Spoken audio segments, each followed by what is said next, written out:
This channel does not promote any violent, harmful, or illegal activities. All content provided by this channel is meant for an educational purpose only. বরাবরই দুর্নীতির ইস্যুকে India জোট বা বিরোধী শিবিরের বিরুদ্ধে আক্রমণের মূল হাতিয়ার হিসেবে ব্যবহার করেছে বিজেপি। ঝাড়খণ্ড তার কোনো রকম ব্যতিক্রম নয়। হেমন্ত সোরেনের বিরুদ্ধে আক্রমণ শানানোর ক্ষেত্রে বরাবরই এই দুর্নীতির ইস্যু গুরুত্বপূর্ণ ভূমিকা পালন করেছে। কিন্তু যখন ভোটের রেজাল্ট সামনে আসছে দেখা যাচ্ছে সহানুভূতির ভোট নিজের দিকে টেনে জয় হাসিল করে নিয়েছেন হেমন্ত সোরেন। দ্বিতীয়বার তিনি ক্ষমতায় দখল করতে চলেছেন। কিন্তু প্রশ্ন হলো কিভাবে এই পাশা ঘুরে গেল? তার কারণ বিজেপির যে ন্যারেটিভ, সেই ন্যারেটিভে একাধিক দিক তাদের পক্ষে ছিল। আদিবাসী এলাকায় তারা লাগাতার বাংলাদেশি অনুপ্রবেশের ইস্যুকে হাতিয়ার করেছেন। মাইনিং যেখানে হয় সেই জায়গায় দুর্নীতির ইস্যুকে তারা মূল হাতিয়ার হিসেবে কাজে লাগিয়েছেন। কিন্তু দেখা যাচ্ছে বাংলাদেশি অনুপ্রবেশের ইস্যুকে আদতে মেরুকরণের পক্ষে বিজেপি সওয়াল করছে বলে বিরোধীরা যে প্রচার করেছে সেই প্রচারের পক্ষেই সাধারণ মানুষ সায় দিয়েছেন।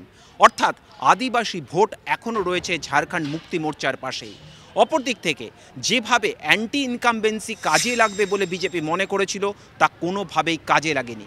কিন্তু সবথেকে গুরুত্বপূর্ণ বিষয়, জাতীয় রাজনীতিতে বিরোধী দলগুলির এককাট্টা হওয়া, তাদের ঐক্যকে বরাবর টার্গেট করে বিজেপি এবং ঝাড়খণ্ডেও সেই ঐক্য আদতে ধোপে ঠিকবে না বা বাস্তবায়িত নয় বলে বিজেপি যে প্রচার করেছে তা কিন্তু আদতে কোনোভাবেই ফলল না।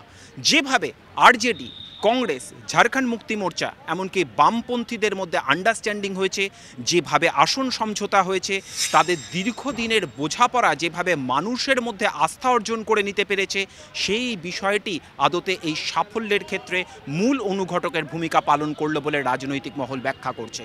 অপর দিক থেকে বিজেপির সংগঠন বরাবর ছন্নছাড়া ঝাড়খণ্ডের মাটিতে এবং ঝাড়খণ্ডে তাদের কোনো শক্তিশালী মুখ নেই। এই ফ্যাক্টরগুলোই আদতে বিজেপিকে বেশ কিছুটা পিছনে ঠেলে দিল বলেই আপাতভাবে ব্যাখ্যা করছে রাজনৈতিক মহল। আদতে মূল ফলাফলের নেপথ্যে কি কি কারণ রয়েছে তা স্পষ্টভাবে অনুধাবন করার জন্য আরও কিছুটা সময় অপেক্ষা করতে হবে আমাদের। নয়াদিল্লি থেকে ক্যামেরায় অনুদীপের সঙ্গে জ্যোতির্ময় কর্মকার, TV9 বাংলা।